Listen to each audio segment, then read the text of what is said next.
सो आज हम लोग हनुमान जयंती के बारे में बात करेंगे। हाँ बिल्कुल, हनुमान जयंती तो बहुत खास दिन है।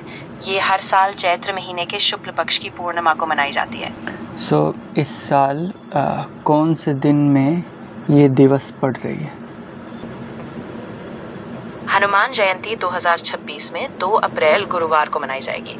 यह चैत्र पूर्णिमा के दिन पड़ती है, जिसकी तिथि 1 अप्रैल सुबह 7:06 से 2 अप्रैल सुबह 7:41। इस दिन सुबह का समय पूजा और अनुष्ठान के लिए शुभ माना जाता है। बेसिकली हनुमान जयंती यानी कि उस दिन हनुमान जी का जन्म हुआ था। हनुमान जयंती ही वो दिन है जब कहा जाता है कि भगवान हनुमान का जन्म हुआ था, खासकर अंजनी माता के गर्भ से। इसीलिए इस दिन को बड़ी श्रद्धा और उत्साह से मनाया जाता है, खासकर भक्ति, पूजा, भजन के साथ।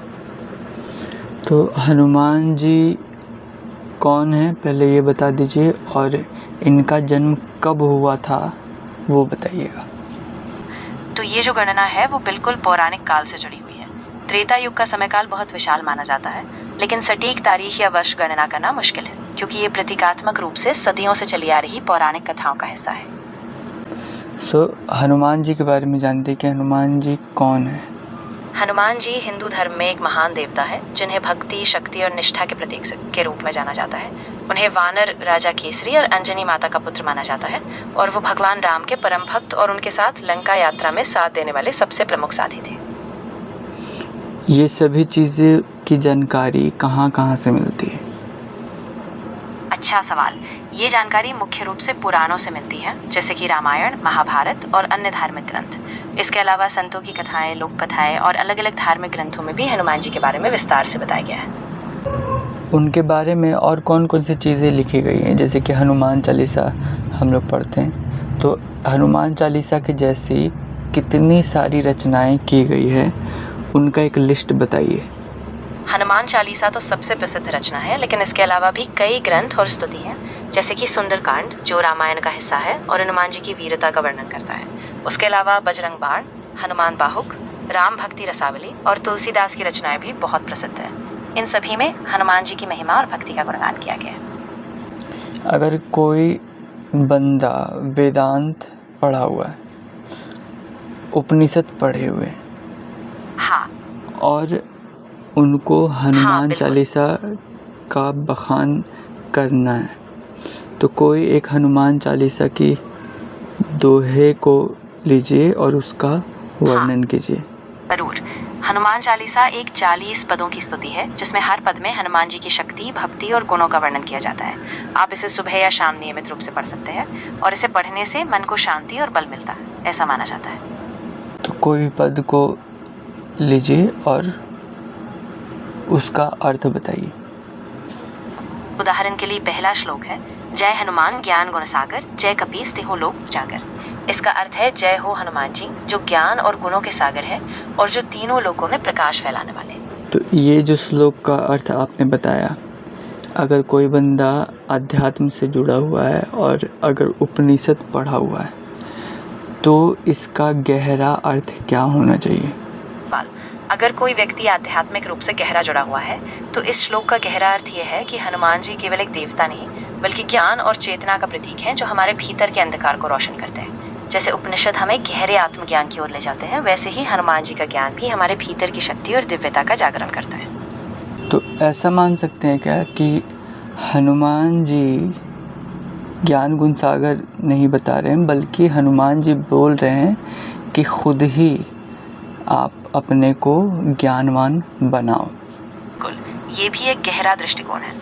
दरअसल हनुमान जी स्वयं उस ज्ञान के प्रतीक है, और वे यह भी संदेश देते हैं कि जैसे उन्होंने अपनी भक्ति और तपस्या से शक्ति पाई, वैसे ही हम भी अपने भीतर के ज्ञान और जागरूकता को खोजें। सेकंड जो पद हैं उनको बताइए और उसका अर्थ बताइए। हाँ, दूसरा पद है, रामदूत अतुलित बलधामा, अंजनी पुत्र पवन सुत नाम। इसका अर्थ है कि हनुमान जी राम के दूत हैं, उनकी बल अत्यधिक है और वे अंजनी माता के पुत्र और पवन देव के द्वारा भेजे गए हैं। यह पद उनकी शक्ति, आध्यात्मिक महत्व और राम भक्ति के प्रतीक रूप में उनकी पहचान को दर्शाता है।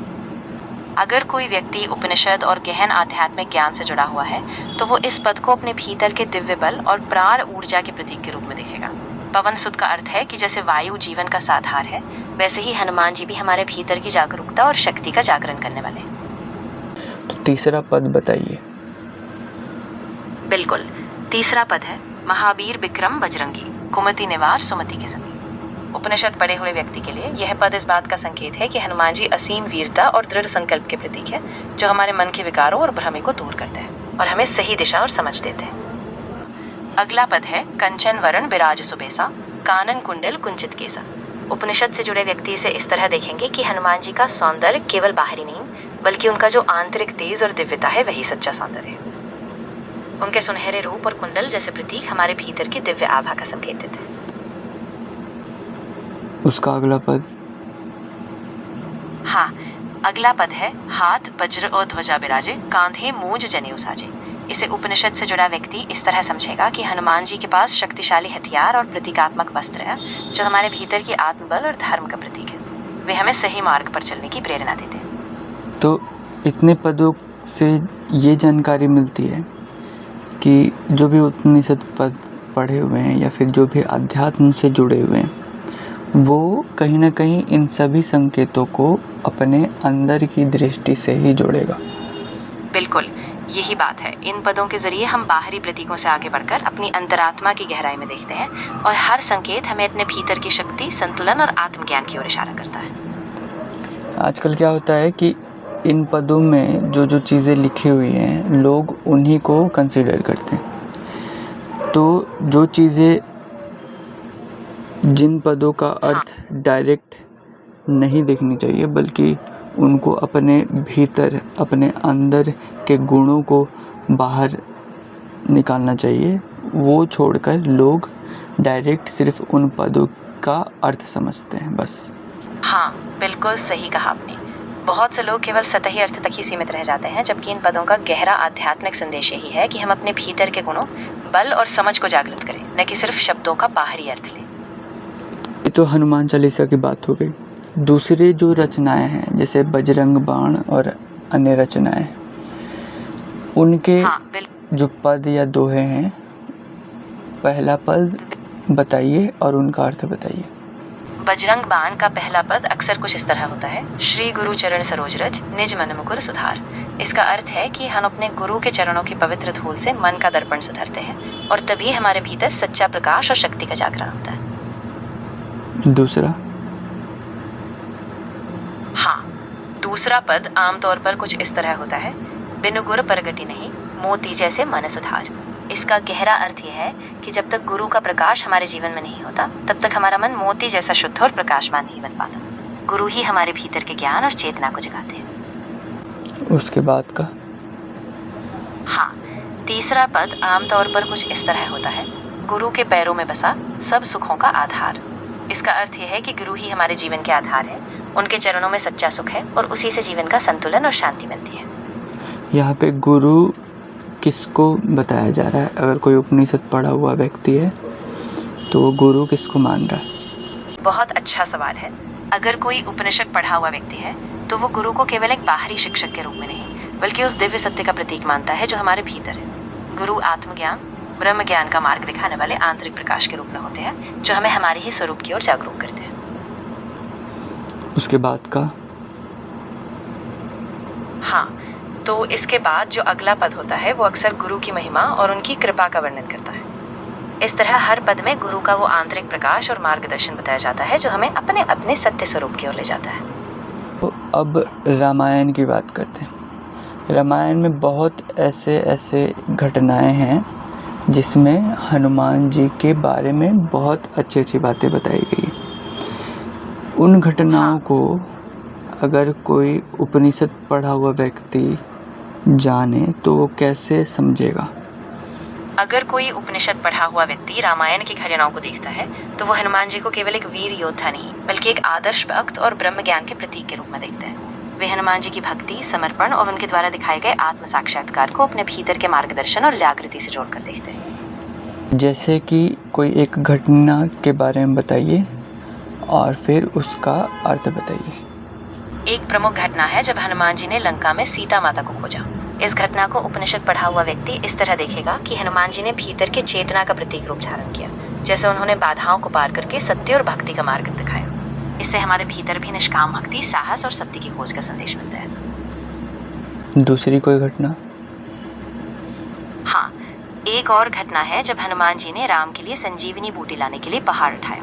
उपनिषद से जुड़ा व्यक्ति इसे इस तरह समझेगा कि जैसे हनुमान जी ने अपने समर्पण से जीवन की शक्ति को वापस लाया, वैसे ही हम भी अपने भीतर के संजीवनी बल को जागृत कर सकते हैं, जो हमारे मन और आत्मा को पुनर्जीवित करता है। जो भी आध्यात्मिक व्यक्ति रहेगा वो सभी चीज़ों में या सभी घटनाओं में एक ही तरीके की चीज़ों को जानेगा क्या? एक आध्यात्मिक व्यक्ति के लिए हर घटना सिर्फ एक बाहरी कहानी नहीं, बल्कि एक प्रतीकात्मक रूप धारण करती है। वे हर घटना में अपने भीतर के सत्य, आत्म साक्षात्कार और जीवन के गूढ़ अर्थों को खोजते हैं, जो हर घटना को एक सार्वभौमिक शिक्षण में बदल देता है।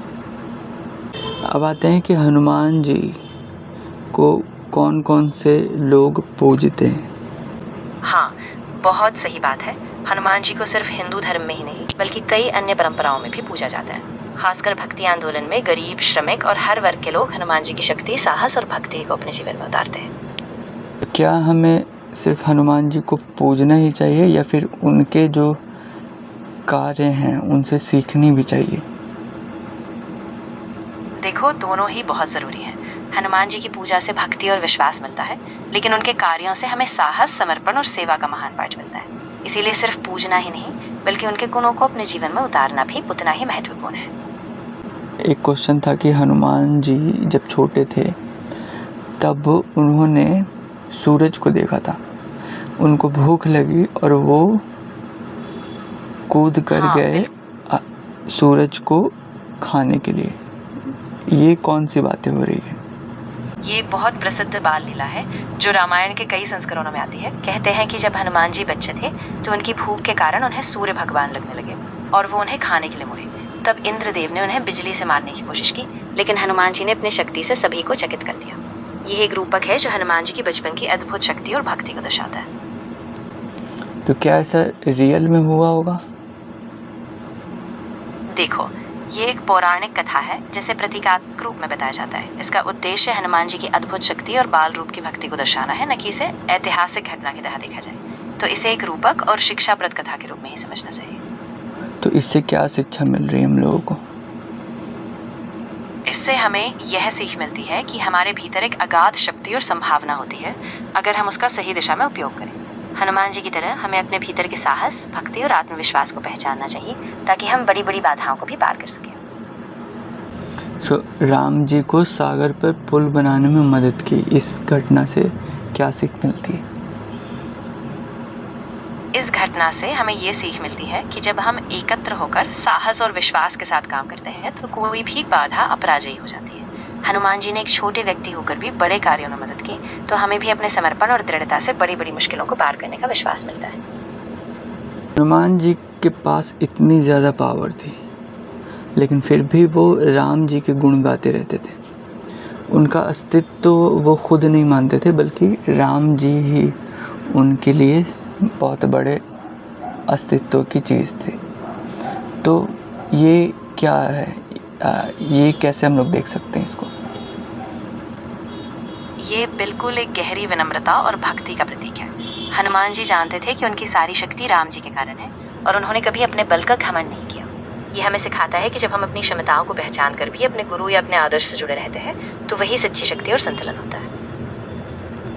यहाँ पे गुरु कौन है? यहाँ गुरु का मतलब सिर्फ एक व्यक्ति नहीं, बल्कि वो दिव्य मार्गदर्शक या आत्म साक्षात्कार का प्रतीक है, जो हमें हमारे उच्चतर स्वभाव की ओर ले जाता है। हनुमान जी ने इसी गुरु भाव से अपनी शक्ति का सदुपयोग किया, और इस तरह उन्होंने हमें सच्ची भक्ति और विनम्रता का पाठ दिया।